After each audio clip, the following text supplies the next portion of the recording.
Ladies and gentlemen, welcome to Game Master Solutions. This is GMKC. Today we are here with our 8th podcast, and I have my good friend Ian with me. How you doing today, Ian? Hey, doing well. Glad to be back.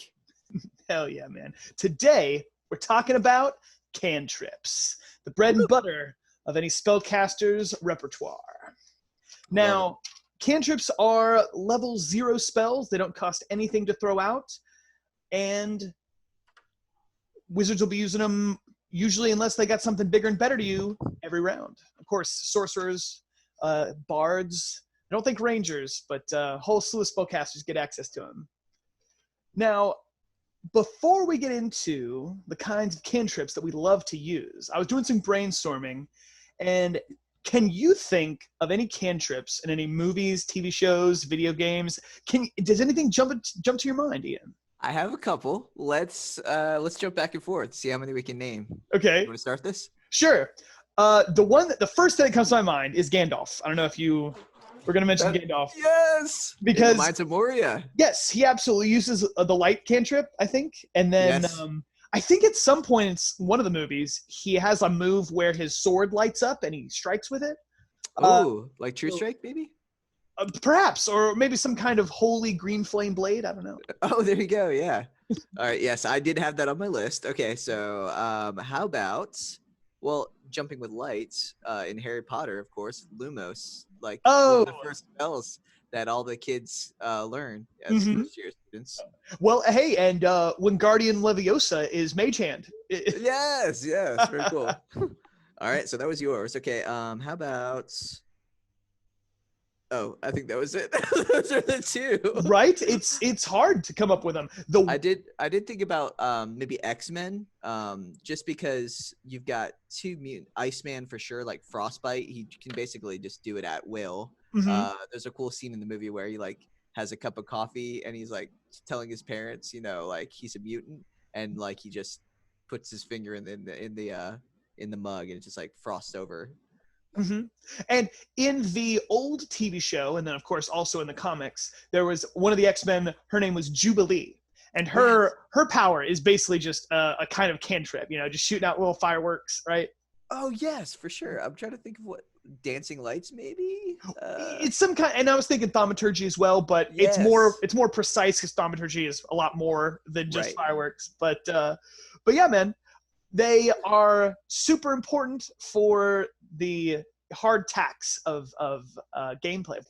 That and like conserving spell slots. You don't want to be, they're precious between rests. So anytime you can use a cantrip to do the same job, you're doing a good job.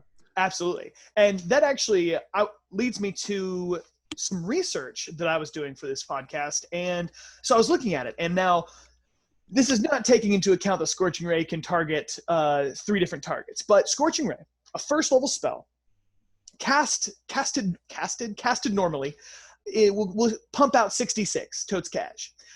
But a magic user of the 11th level casting the cantrip Firebolt can get 3 d10s. So once you start climbing in levels, those lower level spells start to fade out for just your everyday run-of-the-mill cantrips that you become such a powerful spellcaster that even these basic things are just so powerful coming from you. Yeah, shout out to Dorcas, our sorcerer. Her firebolts are just insane.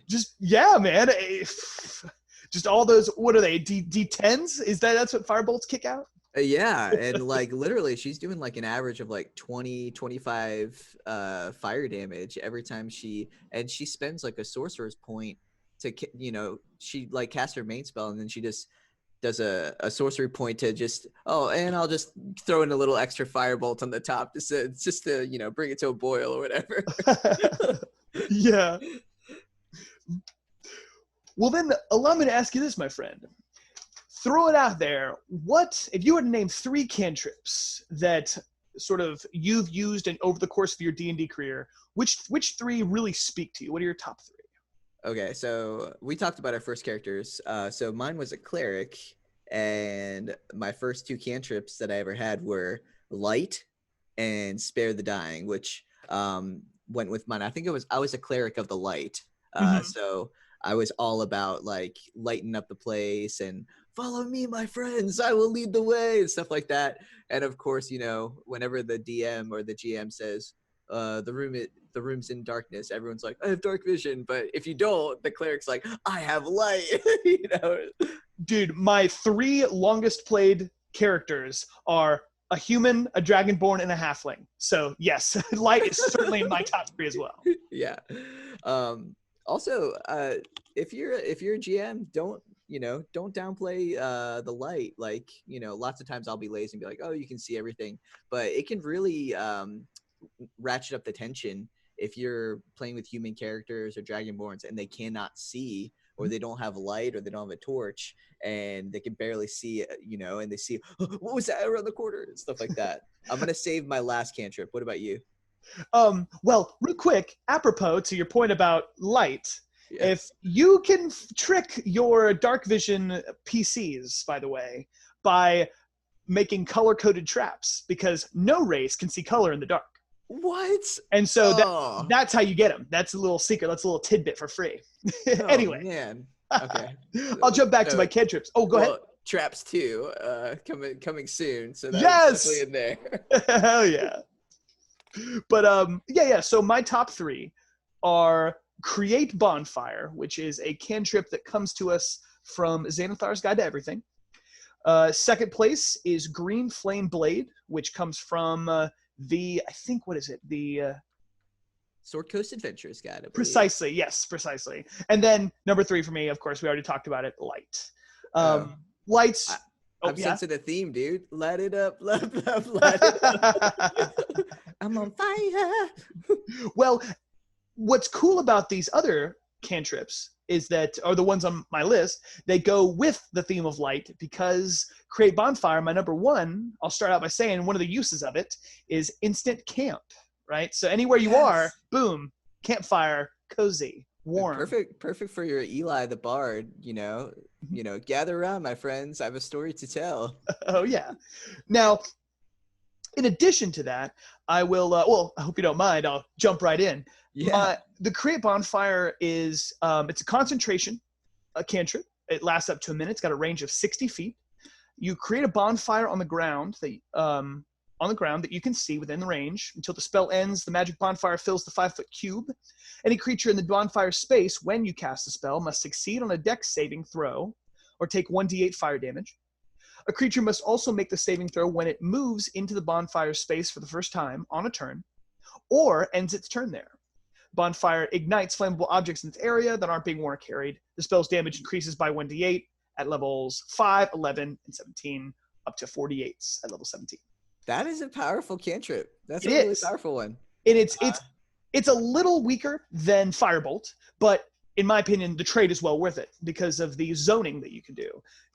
You can gum up a hallway for an escape. You know, you can put it under an enemy in a tightly packed scrum combat where, you know, if an enemy either takes your fire or has to move, potentially provoke opportunity attacks, things like that. One time I sent like some like big awakened tree at you guys, and literally your bonfire just sat under it, and it was a huge creature, and it was very slow, it couldn't really move, and literally it's just like, and it was vulnerable to fire, so it was just like 2d8 every round, 2d8, and just, it had a lot of HP, but it adds up. Especially against those really immobile types of enemies like the tree, like you mentioned. Yes. All right, and so you want to jump back to my favorite one, or you absolutely? Okay. No, lay it on me, man. Yeah, my favorite one as of right now, because you know everything's subject to change, but my favorite one right now is this message. I play Galen in a Spelljammer campaign, and he is a Githzerai bard. So everything about the Githzerai is like, you know, Jedi monk, like space Jedi kind of stuff, space monks. But they also have like this, you know, real cool thing with like telekinesis, because there's a whole backstory. Like they were like, you know, breeded by mind flayers, so they have like that psionics background. So they even say in the description, I believe, like your message is almost like a telekinesis or a telepathy kind of thing. So I loved like linking everyone up and being like the central hub and be like, you know, okay, you go to the left, okay, Bev, go to the right, you know, and you know, Oswald, take him out, you know, being like like the switchboard operator, like with Uh-huh. my cantrip. It was really fun. It really, one thing that jumps out at me about that cantrip is that it really gets the DM off your back about meta talk. Oh yeah. Because it's like, yo, dog, we can hear my thoughts. Come on. Yeah. Yeah. Although I guess if you were a generous DM, you could make a magic item to cast the message cantrip like and call them like walkie-talkies or something, or like Walkius Talkius. Yeah, so I think there's something called like speaking stones or something like that. But but yeah, I just like the idea of this Gitsarai just kind of like, mind talking to everyone in the group. And you used it to great purpose, because at certain points in that campaign, it got really into a lot of politics. And so you being able to wordlessly communicate with your allies really gave you a leg up in these kind of like in the tense negotiation scenarios and such. That until Gallon pushed his luck, because there's another, this isn't a cantrip, but there's like a read thoughts or whatever. And of course I would always be like, I'm going to probe deeper. I need to go deeper, like Inception. And they would realize it. And then, Gallon had to jump off a roof to like escape or something like that. Nearly broke his legs. Yeah. But all good fun. Another day in the life of an adventure, right? Yes, exactly. Well, ladies and gentlemen, I think. Oh wait, I've got a surprise for you, Casey. Okay. Really? I'm gonna do a little pop quiz. I'm gonna, randomly pick a cantrip. Okay. And we'll see if you can tell me what class uses this, or what class is this from. Okay. Some of them are multiple ones, but let's see here. Easy one. Mold Earth. Wizard. Let me check. I'm not seeing it in my handbook. I see Mage Hand Mending, Message, Minor Illusion. Oh no. I'm not seeing it unless, is it from another source book? Perhaps. Yes, perhaps. I think you're right. It might be in Xanathar's, but yeah. I believe you're right, actually. Okay, cool. All right. Super easy one. Eldritch Blast. Warlock, of course. We could do a whole cantrip episode on that alone, because that's the Warlock's bread and butter. Yes, Vicious Mockery. Vicious Mockery, got to be the bard. Oh yeah. Dancing Lights. That's multiple. Yes. I know. I bet Wizard, Sorcerer, and also I bet Warlock as well. Very good. Okay, and then let's see here. Ooh, how about Guidance? Guidance is a cleric spell, possibly a druid spell too. Yes, very good. Okay, he definitely knows his stuff. Well, now you've opened the floodgates, and I'll be testing you next time, so get ready. Oh, no. All right. Well, yeah, man. Well, cool. Ladies and gentlemen, that actually is all we have for today. Thank you for stopping by, Ian. I hope to talk to you more about D&D topics soon. Of course, yeah, anytime. And then feel free, audience, to leave your favorite cantrip down in the comments, and we will definitely shout you out or reply to you for sure. Oh, yeah. Once again, this has been Game Master Solutions. See you next time. Message.